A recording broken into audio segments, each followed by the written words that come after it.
আসসালামু আলাইকুম। আমি বাবলু বলছি। কথা বলবো পুরান ঢাকার চকবাজারের ব্যবসায়ীকে আদিম যুগের স্টাইলে পাথর নিক্ষেপ করে হত্যা করা হয়েছে। কারা করেছে? যুবদল নেতারা। যেটা নেট দুনিয়ায় শোনা যাচ্ছে, যুবদল নেতারা করেছে না অন্য কোনো কারণে করেছে সেটা আশেপাশের লোকজনই ভালো জানে।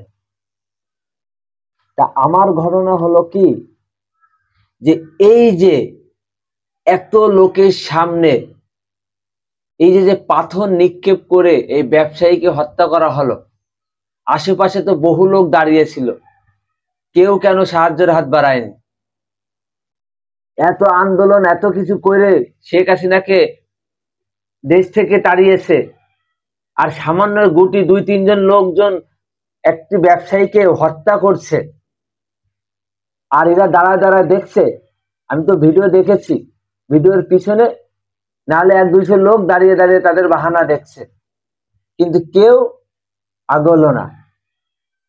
এখন ঘটনা হলো কি, এই যে জানোয়ারের বাচ্চারা, এই যে যারা এই যে ব্যবসায়ীকে পাথর নিক্ষেপ করে এই যে বুকে মাথায় সব জায়গায় আঘাত করে নির্যাতন করে এই যে যারা মেরেছে,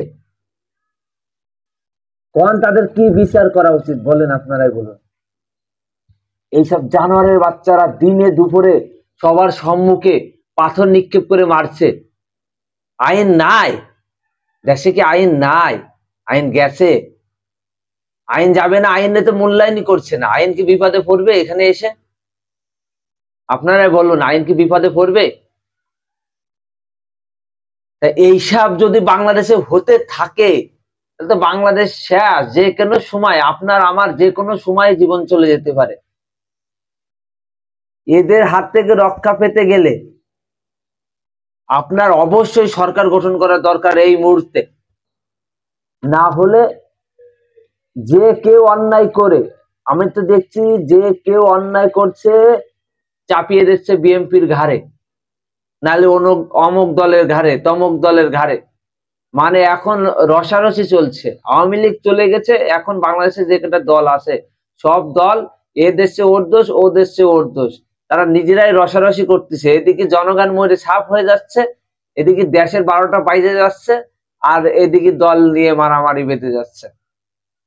আপনারা অবশ্যই কমেন্ট করে জানাবেন আপনার কার কি মন্তব্য। আর এই যে আদিম যুগের স্টাইল এই ব্যবসায়ীকে খুন করা হয়েছে, এর কঠিন বিচার চাই। বিচার হলেও আসলে এই ব্যবসায়ীর আসলে জীবন ফিরিয়ে কেউ দিতে পারবে না। এটা প্রচুর অন্যায়, এইভাবে অন্যায় হতেই যাচ্ছে। এই অন্যায়গুলো বন্ধ করতে হবে, বন্ধ না করলে দেশের অনেক বড় ক্ষতি হয়ে যাবে। আমার কথা যদি ভালো লাগে অবশ্যই লাইক শেয়ার দিয়ে আমার পাশে থাকবেন। ভালো থাকবেন, সুস্থ থাকবেন। আল্লাহ হাফেজ।